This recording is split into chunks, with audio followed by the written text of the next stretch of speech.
لرأيته خاشعا متصدعا لرأيته خاشعا متصدعا من خشية الله وتلك الأمثال نضربها للناس لعلهم يتفكرون. Assalamualaikum good people, welcome back to Ashraf channel guys. Hari ini special sikit sebab kita dah sampai hujung bulan kan. So ramailah orang minta sebenarnya 600,000. Diorang kata Cap, tolonglah keluarkan satu lagi extra untuk minggu terakhir ni. Why not? Okay, fine. That's why I'm doing it for you. Here we go. Hari ni Extra Horror Story by Ashraf channel. Kita ada satu cerita yang rare yang kita tak pernah share dekat Seram Isnin. Kita akan kupas dekat sini. So, korang kena stay sampai habis video, okay? Jangan lupa tekan like, subscribe juga hit bell notification. Terima kasih korang sebab dah jadikan Ashraf channel 600k. Alright? So, jom kita lain intro macam biasa. Let's roll it.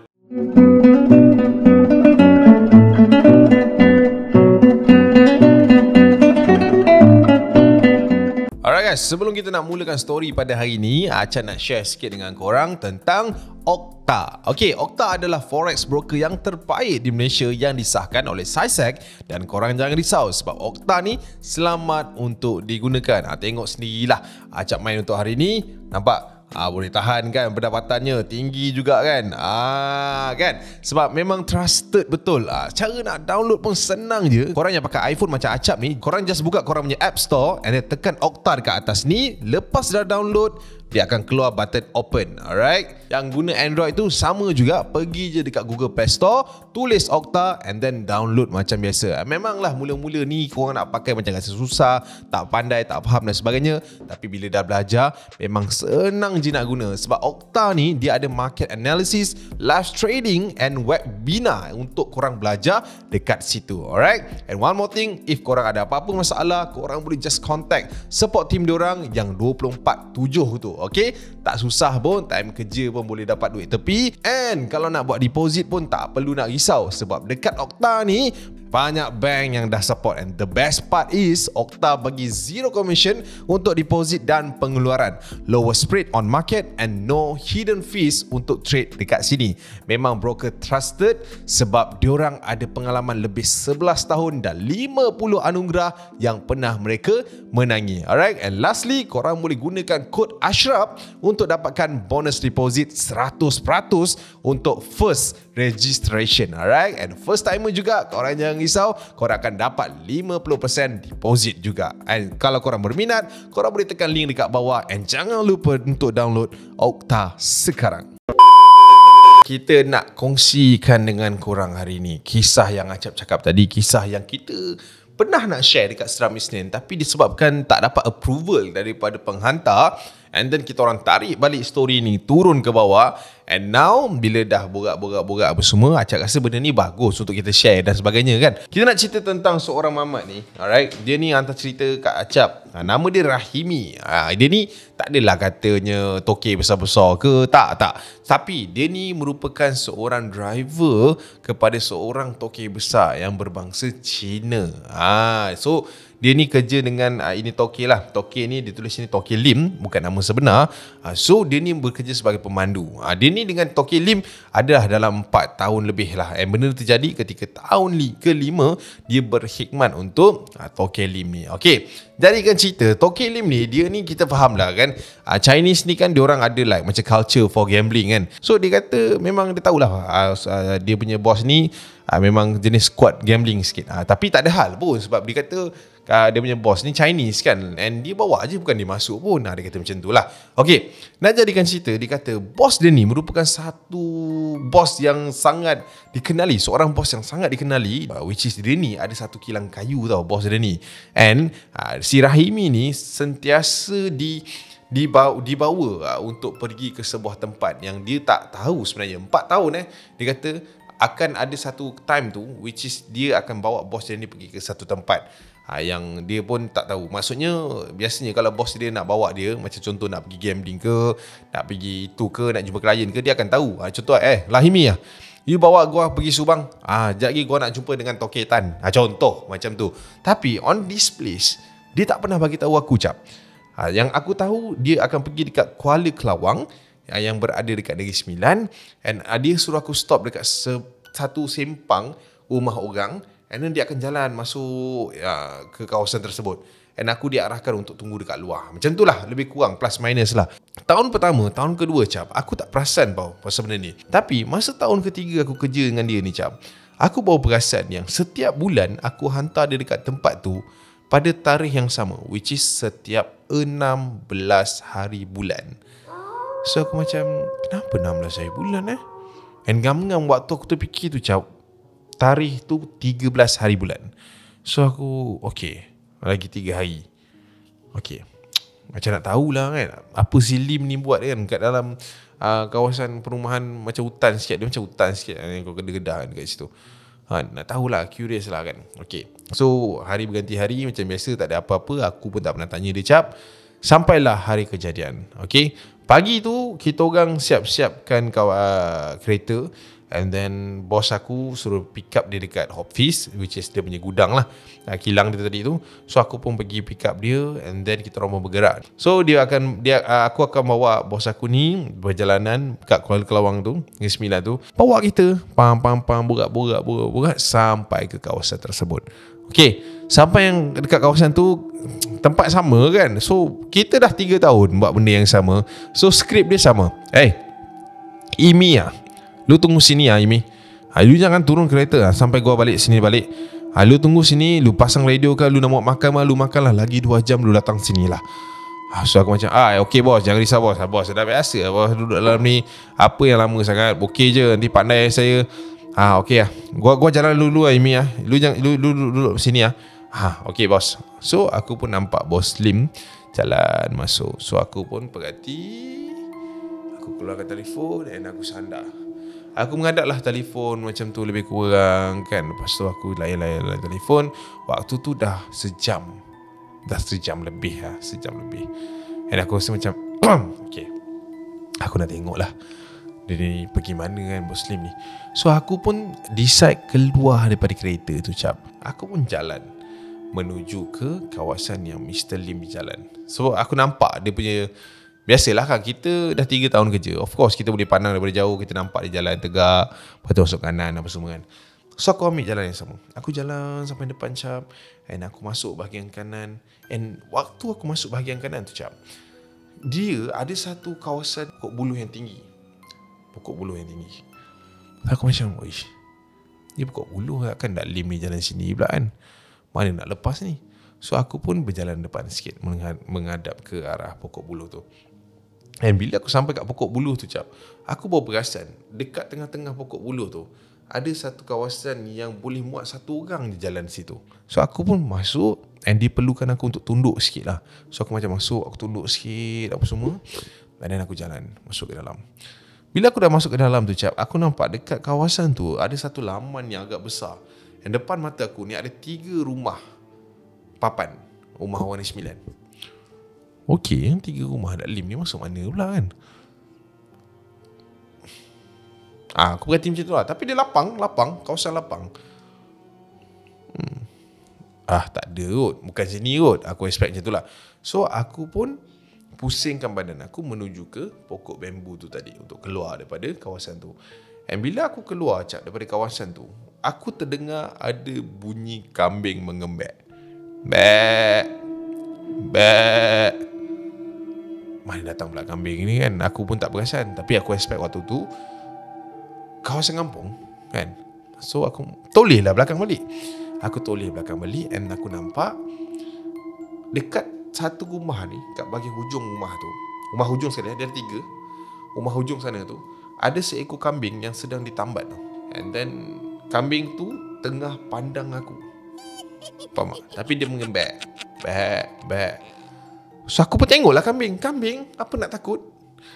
Dia tengok aku tengok dia. Tapi aku dalam hati ni, tiba-tiba aku rasa macam pandangan kambing tu bukan pandangan yang biasa. Kau faham tak? Dia pandangan yang sesuatu lah kan. Aku macam waktu tu bulu roma aku dah tiba-tiba naik. Aku cakap, sabarlah, kambing dia pandang aku macam ni kan. So aku pun berjalan nak mulakan langkah aku semula masuk ke dalam pokok bambu tu. Aku berjalan 1 langkah, 2 langkah. Masuk langkah aku ketiga nak masuk tu cap, tiba-tiba aku nampak kambing tu sentap tempat yang dia tambat tu and berlari ke arah aku.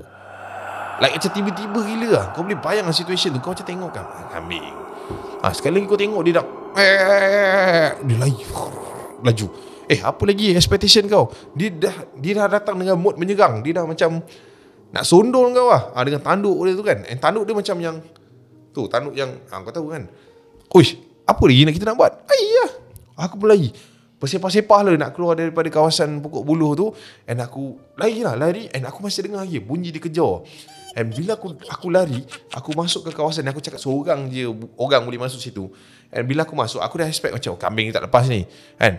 Aku pun keluar lah daripada kawasan pokok buluh tu. And bila keluar aku tengok lah dekat area pokok buluh tu, aku dengar bunyi kambing tu lagi bek. Tapi aku rasa dia memang tak lepas lah. Sebab badan dia macam ni lah kan. So memang kita badan macam ni, dia badan macam ni, memang susah lah kan. And waktu aku tengah tengok pokok buluh tu, aku dengar bunyi kambing tu macam marah gila, macam tu kan. And aku dengar ada satu bunyi macam tu. And bila aku tengok dekat tempat buluh tu, aku nampak kepala dia dah keluar dah. Waktu tu apa lagi, cabut dah. Lari and aku dengar kat belakang aku ni dia tengah kejar aku lagi. Maknanya dia dah lepas lah pokok buluh tu. So aku pun lari. And kali ni aku tak tahu kenapa kawasan untuk aku pergi ke kereta tu jauh gila. Padahal aku masuk tu aku tegak je. And aku tak berani nak pandang belakang macam waktu tu. Aku tak berani pandang belakang. And aku lari je. Sampai satu kawasan tu, aku dengar suara Bos Lim dipanggil aku. Hey Imi, siapa suruh you keluar? Macam tu bunyi dia. Tapi aku tak nampak pun ada orang kat situ. Mungkin aku panik kan. Aku tak dapat nak tengok dan sebagainya. Tapi aku dengar ada orang jerit kat aku tu. And sekali lagi aku try untuk fokus, aku dengar Imi, kanan. So aku pun pusing kanan jap. Aku pusing kanan. And bila aku pusing ke kanan, aku nampak kambing tu tengah standby tunggu aku kat depan tu waktu tu. Padahal aku berlari ni, aku dengar tapak kaki kat belakang kan. Tapi bila aku pusing kanan, aku nampak ada seekor kambing tengah berdiri kat situ, pandang aku. Aku macam, apa aku nak buat ni siap? And bila aku toleh cap ke belakang, aku nampak kelibat bos aku tengah berjalan keluar daripada pokok buluh tu menuju ke kiri. And dia tengah berjalan. Dalam kepala otak aku, mampus ni. So aku pun tak cakap banyak. Aku pusing badan aku and berlari menuju ke Bos Lim. Aku panggil, Bos! Bos! Tapi dia tak pandang aku langsung cap. Dia jalan je. And then dia masuk semula dekat kawasan yang aku keluar tadi tu. And bila aku nampak daripada jauh, aku nampak kereta kat situ lah. So aku berlari, Bos. Tapi dia tak pandang belakang langsung cap. Dia tak pusing langsung. And then aku sampai ke kereta. Aku pergi kat area pemandu tu. And aku tekan lah lock kan. Aku buka pintu, aku tengok bos aku tak ada. And aku pun terfikir, macam mana Cina dia nak masuk? Sebab aku dah lock kereta kan. Dan aku waktu tu memang aku seram gila. Aku tak tahu nak buat apa. Aku masuk dalam kereta, aku kunci pintu. Aku tengok kat kiri kanan aku, kawasan tu ada tak lagi kambing yang kejar aku tu tadi. Aku tengok tak ada. Aku start enjin kereta. And aku steady dalam kereta tu. Aku tengok waktu tu dah 2 jam lebih. Bos aku ni masih tak keluar lagi. Tak apa lah. Aku duduk je lah sini. Aku duduk. Aku macam cuba nak tenangkan diri aku. Aku tak boleh nak belah jap. Sebab bos aku kat situ lagi kan. Aku tenangkan diri aku apa semua. Dalam lebih kurang 10-15 minit, aku nampak kelibat bos aku keluar tengah isap okok. Baik, dia keluar. And then dia masuk ke dalam kereta. Dia duduk. So aku macam, bos, macam okey lah? Semua okey lah? Gua okey. Lu tu okey tak? Dia tu macam tu. Gua okey bos, kenapa? Aku dah kata jangan keluar. Bos sudah pesan sama lu jangan keluar. Kenapa lu keluar? Waktu tu aku dah cuak lah kan. Aku tak cakap apa-apa. And then aku nak start kereta untuk jalan waktu tu cap. And time tu lah pula kereta tu tak boleh nak nyala. Kereta tu tak boleh nak start. Aku macam apa hal tak boleh start ni kan. Aku macam apa masalahnya ni. Tak, Sekejap bos. Biar aku settle kereta ni dulu. So aku pun turun daripada SUV tu. Aku pergi ke bonnet depan. Aku buka Aku buka, and then berasap jap enjin aku tu. And bila aku usah balik dekat dalam kereta tu cap, toke aku dah tak ada cap. Aku macam, ni cerita hantu apa pula aku kena lalu petang-petang buta ni. Aku tak tahulah kenapa waktu tu aku rasa macam, why kenapa jadi macam ni So aku pun letak balik bonet tu, dan aku kunci kereta aku. Kali ni aku beranikan diri, aku pergi balik cap kat kawasan Pokok Buluh tu. Aku jalan sampai kat tanah lapang yang ada tempat 3 rumah tu. Dan kali ni aku nampak kambing tu dah tak ada lah. So aku pun berjalan menuju ke rumah yang aku nampak kambing tu tadi. And sampai je aku dekat kawasan rumah tu cap, aku ada terdengar bunyi orang siam tengah jampi kot macam tu. Tapi bunyi siam lah, bunyi macam tu. Dan aku dengar bunyi suara toki aku tengah gelak dekat dalam tu waktu tu. And aku tak boleh nak tinjau lah sebab rumah tu bertutup kan. Tapi aku bau something yang busuk gila lah. Aku macam, bau apa ni kan. Aku macam, apa benda ni kan. So aku pun malas nak tahu, and aku pun patah balik berjalan menuju ke kawasan Pokok Buluh tu, and keluar pergi kat kereta. Aku berjalan cap menuju ke kereta. Dan bila aku sampai dekat kawasan kereta tu, aku nampak bos aku tengah sandar kat kereta.